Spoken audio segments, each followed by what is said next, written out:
ప్రభునందు ప్రియులైన మీకందరికీ యేసుక్రీస్తు ప్రభువారి నామములో శుభవందనాలు తెలియజేస్తూ ఉన్నాం. దైవజనుడు బ్రదర్ భక్త సింగ్ గారి పరిచర్యలో నుండి అలసిన వాణిని ఊరడించు మాటలు. మే 13. ఎలాగనగా యూదులమైనను గ్రీసు దేశస్థులమైనను దాసులమైనను స్వతంత్రులమైనను మనమందరము ఒక్క శరీరములోనికి ఒక్క ఆత్మయందే బాప్తిస్మము పొందితిమి. మనమందరము ఒక్క ఆత్మను పానము చేసిన వారమైతిమి. కొరింథీయులకు రాసిన మొదటి పత్రిక 12వ అధ్యాయం 13వ వచనం. అపోస్తుల కార్యములు 8వ అధ్యాయం 14 నుండి 17లలో పేతురు యోహానులు ఏ విధముగా సమరయ వారిపై చేతులుంచితిరో చదువుచున్నాము. సమరయ వారు దేవుని వాక్యం అంగీకరించరని యెరూషలేములోని అపోస్తులు విని పేతురును యోహానును వారి యొద్దకు పంపిరి. వీరు వచ్చి వారు పరిశుద్ధాత్మను పొందవలెనని వారి కొరకు ప్రార్థన చేసిరి. అంతకుముందు వారిలో ఎవని మీదనూ ఆయన దిగి ఉండలేదు.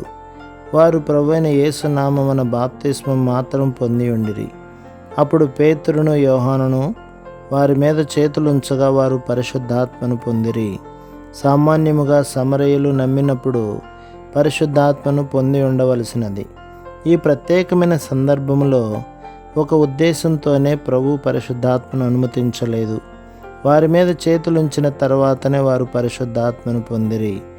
యోహాను సువార్త 4వ అధ్యాయం 9లో యూదులు సమరయులతో సాంగత్యం చేయరని చదువుచున్నాము. ఇప్పుడు అదే సమరయులు ప్రభువైన యేసునందు విశ్వాసముంచిరి.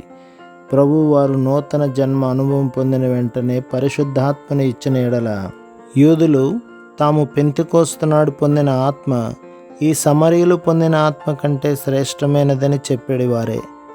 అందువలన దేవుడు పేతురు యోహానులను సమరయకు పంపి పెంతెకోస్తు నాడు యూదులు ఏ వరమునైతే పొందిరో అదే సమరయులకు కూడా ఇవ్వబడుటను చూచిరి.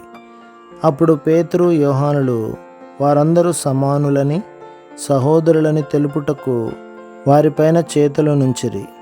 అంతకుముందు వారు భేదభావము కలిగి ఉండిరి. ఆత్మీయ సమానత్వము ఏకత్వము తెలియచేయుటకే వారిపైన తమ చేతుల నుంచిరి. మనమందరము ఒక్కటే అను సత్యము తెలియచేయుటకే హస్త నిక్షేపణ అను సాక్ష్యమును కలిగి ఉన్నాము.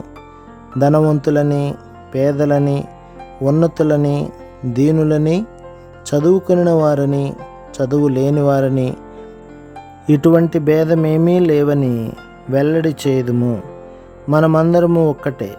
యూదుడని గ్రీసు దేశస్థుడని లేదు, దాసుడని స్వతంత్రుడని లేదు, పురుషుడని స్త్రీ అని లేదు. యేసుక్రీస్తునందు మీరందరూ ఏకముగా ఉన్నారు. గలతీ పత్రిక 3వ అధ్యాయం 28వ వచనం. మనము ఎటువంటి కుటుంబము నుండి అయినను రావచ్చును, ఏ దేశమైనను కావచ్చును, ఎట్టి జీవిత విధానమైనను కావచ్చును, కానీ మనము తిరిగి జన్మించిన తర్వాత దేవునికి మనమందరము ప్రశస్తమైన వారమే. అందరూ అవసరమైన వారమే. అందరము ముఖ్యమైన వారమే.